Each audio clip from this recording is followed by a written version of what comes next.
I'm thinking it's kind of miraculous that we're one more time back together in India at the same time. I also do.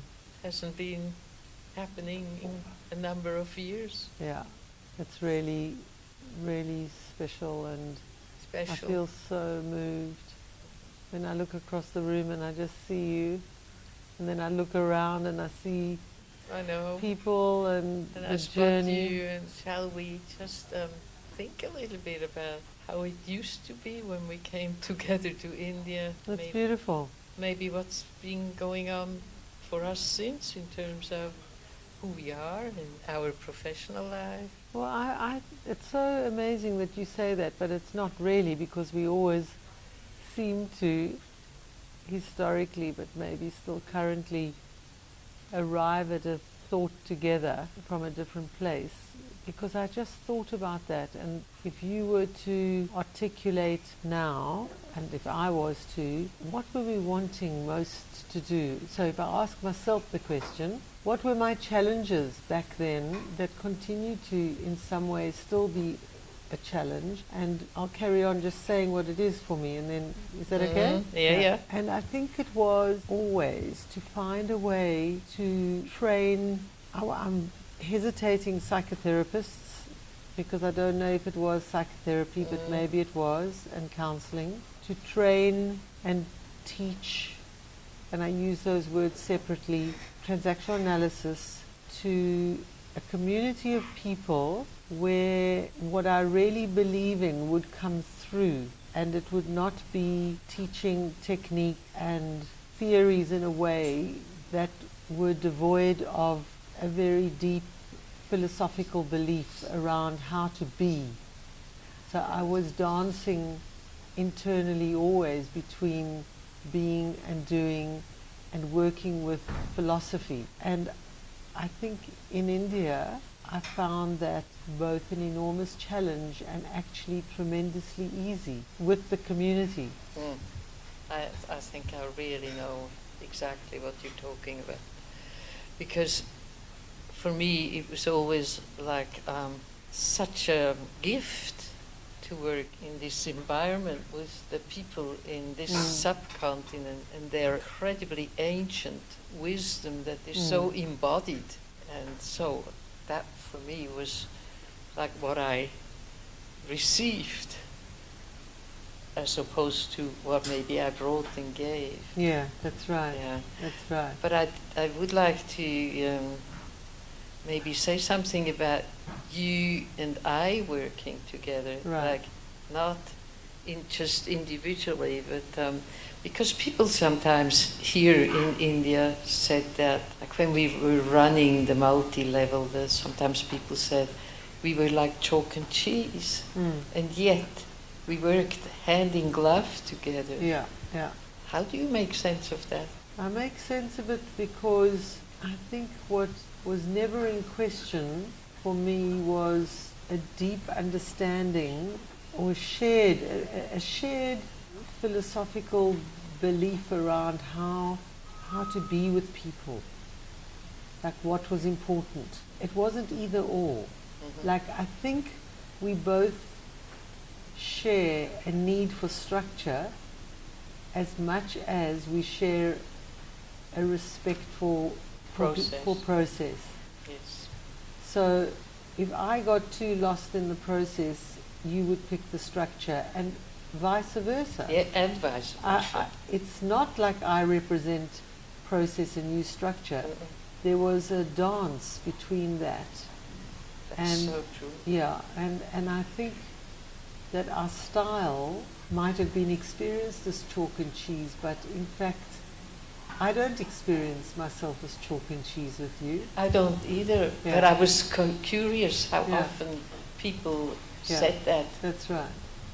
Yes. Yeah. But I think that organismically, if I went to humor, for instance, or I became quite playful, you would really hold something very grounded. And so in that moment I can imagine people would think that. Yeah.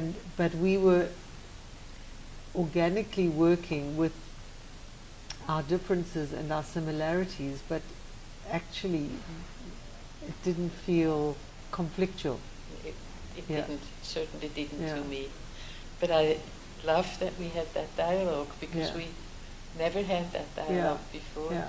And I think also there's something about you opening that up, because it's like it provides a meta perspective and a parallel process of what we are also talking about in a therapeutic relationship. The modeling of our relationship and the flow on from that. So what I thought about was that I don't think I could have ever done what I did with you without having such a deep intrinsic trust in myself in the presence of you, that actually I just knew that everything was okay.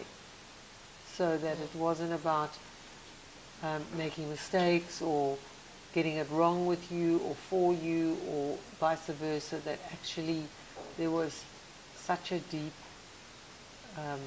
trust. And I think that that's what we actually are talking about in a therapeutic relationship. Absolutely. You know, it's like the work cannot happen without that. And in a way that's what we are teaching, but we have the tools that we have to teach that look like a set of skills and tools. Yes. They are important, but there's something that they are held in which is more important. Yes. I'm loving this. How do you think we will be different now if we decided to teach together a multi-level in India from how we were then? What a question. What do you think? I'm thinking in terms of what we talked relationally so far. I would anticipate there would be no change, only a deepening of that mutual trust that already was. Maybe in terms of, and it might be useful to talk about that, maybe in terms of content, like training, teaching. I think maybe I have shifted. In which way? In my relationship with transactional analysis. Back then, when you and I were coming here to India and teaching transactional analysis training, after doing it in the way that we did, I strayed a little bit away from transactional analysis. I studied and took training in areas of psychoanalysis and looked at shedding different light on what I was doing from other angles. However, what I keep on being amazed about and delighted about is how always I come back to transactional analysis, because it is so integrated in my thinking about psyche that it's still the main source of my making sense of what's going on in my psyche and the people I work, in the psyche of the people I work with. So in some ways, going away and being enriched by other ways of thinking about it, different languages of understanding psyche, has given me an even greater appreciation of the original modality. But what do you think that you unconsciously or consciously needed to find in your straying? Like there was maybe an unconscious hunger or drive to deepen something for yourself or find something from somewhere else? I mean, I can talk to that for myself because I share that straying, but I'm really interested if you can articulate that. I think maybe it came from a motivation that now I'm frowning at a little bit, like maybe seeing it as a step up, or seeing the psychoanalytic thinking as being better than, or interesting thing is that when I do studies of other approaches, that I internally translate them into transactional analysis, a little bit like what I do with my original language, which is Swiss German. And when something in English doesn't make total sense to me, I internally translate it into Swiss German, and then it sits in my being in a different way. No, I also do that. I do a lot of that translating into transactional analysis theory, but a lot of what you were saying around making sense of what I'm working with or what's in the room right now, and using the theory. I think that for me, my need to stray and develop was really driven by a sense of knowing that I needed to know more and experience more in my sense of self what it was to work from a two-person psychology. Like that really felt to me to be missing inside the soul of transactional analysis as I was taught it and knew it. The theory remains the theory, but I think I learnt it feeling like I was so clever and had such great tools to help people. Oh, yes. And I knew that my journey was about understanding that part of myself more, not needing to help, not needing to provide a reparative experience, not being the provider of being a better mother to someone who didn't have a good mother. Like, I knew that intellectually, but I have in the years developed a deeper philosophical base to stand on around those core competencies or qualities of what I would say is important in working in a two-person relational model. Yes. And it does not exclude transactional analysis theory at all. Of course, yes. Yeah. Because I do think that Byrne was attempting to truly be relational. Yes. He just didn't have time to develop himself or the theory, but he was a master at introducing the interpersonal with the intrapsychic. Yes, in even calling it transactional analysis. That's right. Yes. Yeah. So true. Yeah. And so my development, I mean, now that we are studying Freud together, I feel that that's been profound, because I think that it's like filling in the missing gaps of my knowledge and my history. And it is very congruent with my philosophy that I am not who I am without all those who stood before me. And Freud was that, but I was never taught him.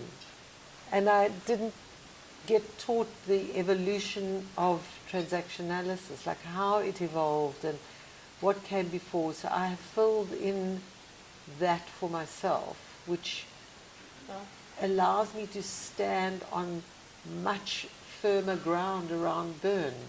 So when I read Byrne on top of Freud. I have such a deep sense more now of, say, game theory, and the whole idea of repetition compulsion comes from a depth of humanity, not as a way of naming what someone's doing in order to diagnose them, in order to fix them. That felt so one-dimensional and banal, whereas actually when I stand on the depth of my history, something else happens. I can really resonate with that.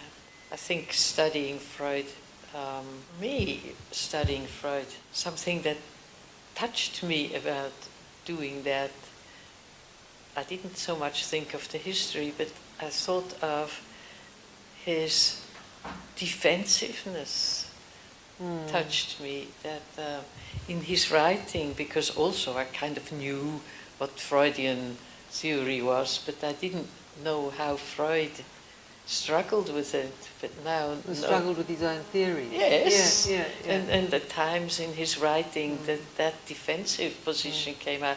Others may not like what I'm saying, or That's things right. like that. Yeah. But that to me made him more human and more useful in terms of building roots. That's right, because he often said that, didn't he? But he said it, I like what you're saying, because he said it from a very humane position. Yes. Like, I'm not saying this is the truth, Yes. but I'm saying I'm learning about this through my patients, that my patients are my teachers. Yes. And that philosophically really fits. I didn't get that from Byrne. Yes. I didn't get that humility from him. Yes. Because I got the injury from him, or the need to be right. Yes. And I needed to go and find something else that felt more congruent and consistent with something inside myself, to truly come back to appreciate Byrne's struggle Yes. in his own way. And so, to go back to your other question, what might we do differently if we did another MLL together here, or it's multi-level learning? Yeah, I don't think I would do a lot different with you, but I might bring in more history. I might deepen and ground what we're doing in history. The history of the theory. The history of the theory, but also working with the history of the participants. Yes. Like the parallel of that, which I think we did do, and we didn't. We were always mindful of doing the group process and looking at unconscious processes in the room and all of that, but